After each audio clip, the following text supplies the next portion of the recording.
दोस्तों, मैं एक बार फिर से आ गया हूँ आप लोगों के बीच में नई वीडियो के साथ। आज हम बहुत ही इंटरेस्टिंग बात करने वाले हैं एक कंपनी के बारे में जो कि बहुत ही इन्फॉर्मेशन से भरी हुई होगी। तो अंत तक मेरे साथ जुड़े रहिए, तब तक चैनल को लाइक और सब्सक्राइब कीजिए। तो आज मैं जिस कंपनी की आप लोगों से बात करने वाला हूँ वो है V2 कंपनी। ये है रामचंद्र अग्रवाल जी की, जो कि 2012 में बनी थी और जब से अभी तक ये रिटेल बिजनेस में काम कर रही है। जैसे कि आप जानते होंगे, जो मॉल्स होते हैं जहाँ पे कपड़ों के क्लोथ्स की ज़्यादातर शॉप्स लगती हैं, उस तरीके का ये कंपनी काम करती है। और साथ ही साथ इसके अभी तक 101 स्टोर हो चुके हैं। इस कंपनी की भी एक बहुत ही खास कहानी है। इसके जो मालिक हैं रामचंद्र अग्रवाल जी, वो उनको इस इंडस्ट्री का बहुत ही अच्छा नॉलेज है। और साथ ही साथ अगर आपको विशाल मेगा मार्ट को तो जानते ही होंगे, ये कंपनी भी इनिशियली इन्होंने ही स्टार्ट की थी और इन्होंने ही उस कंपनी को ग्रो करके इतना बड़ा बनाया था। और एक 2012 के आसपास कुछ ऐसी बातें हुई हैं, प्लस माइनस हुआ उनके साथ, थोड़ा उनको बेचना पड़ा। यानी जिस बंदे ने एक कंपनी को खुद ही जीरो से स्टार्ट करके विशाल मेगा मार्ट के लेवल तक पहुंचा के उसको बेचा, और बेचने के बाद आदमी सोचता है कि वो आदमी तो अभी ख़त्म है, अभी उसमें कुछ है ही नहीं, वो वापस से थोड़ी ना कोई बिजनेस खड़ा कर पाएगा। लेकिन यहाँ पे उन्होंने सबको अलग करते हुए, सब बातों से अलग जाते हुए एक नया कंपनी सेम उसी पैटर्न पे चालू कर दिया V2। और चालू ही नहीं किया बल्कि उसको बहुत ही अच्छे से चलाया।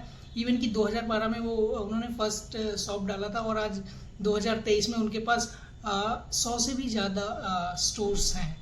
100 से भी ज़्यादा। It's a good achievement we can say. और कोई भी कंपनी जब अच्छी होती है, जब वहाँ का मैनेजमेंट अच्छा होता है, तो वहाँ का जो मैनेजमेंट है, वहाँ का जो डायरेक्टर है, वो उसको उस फील्ड का नॉलेज है। और यहाँ पे अग्रवाल जी को तो अच्छा खासा नॉलेज है। वो यही काम ही बचपन से, मतलब स्टार्टिंग फेज से ही यही कर रहे हैं।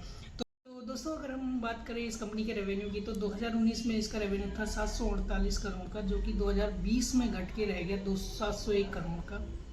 जो आपको पता ही होगा, 2020 कोरोना वायरस का टाइम था। उस टाइम पे इन बिजनेस में स्लो डाउन तो था ही था। तो लेकिन 2021 में भी वो 539 रहा कोरोना के चलते ही। 2022 में 629 करोड़ था और 2023 में बहुत ही तेज़ी दिखाते हुए अभी तक ही 839 करोड़ का रेवेन्यू जनरेट कर दिया है। मैं आपको पहले भी बताता था, हमेशा भी बताता रहा हूँ और आगे भी बताता रहूँगा कि रेवेन्यू किसी भी कंपनी का सबसे मेन चीज़ है। अगर रेवेन्यू बढ़ रहा है तो प्रॉफिट भी बढ़ेगा और कंपनी का नेटवर्क भी बढ़ेगा ही बढ़ेगा। ठीक है, तो इसी से आगे बढ़ते हुए अगर हम इसके पास्ट के शेयर्स की बात करें, तो इसका शेयर आज की डेट पे, आज गणेश चतुर्थी, अगर इसी में मैं आपको एक बात और भी ऐड करूँगा, आज गणेश चतुर्थी, और गणेश चतुर्थी की आप लोगों को ढेर बधाइयाँ। तो आज गणेश चतुर्थी के दिन, जो कि मार्केट नहीं चला, तो यानी पिछले कारोबारी दिन में इस शेयर की कीमत थी 167 रुपये 15 पैसे। और एक वीक पहले इस कंपनी के शेयर था 142 रुपये। यानी बीते एक हफ्तों में ही इस कंपनी में 20 रुपये तक का प्रॉफिट आ चुका है। आगे क्या होगा क्या नहीं, वो आप देखिए, कंपनी देखिए, समझिए, और हमारे चैनल को लाइक और सब्सक्राइब करते रहिए। रामचंद्र अग्रवाल जी के बारे में मैं एक चीज़ और बताऊंगा कि वो पोलियो से ग्रसित भी हैं, उनके एक पैर में दिक्कत भी है, लेकिन उनकी हिम्मत और हौसले में कोई कमी नहीं है। धन्यवाद, बाय बाय, टाटा, जय भारत, जय भारत।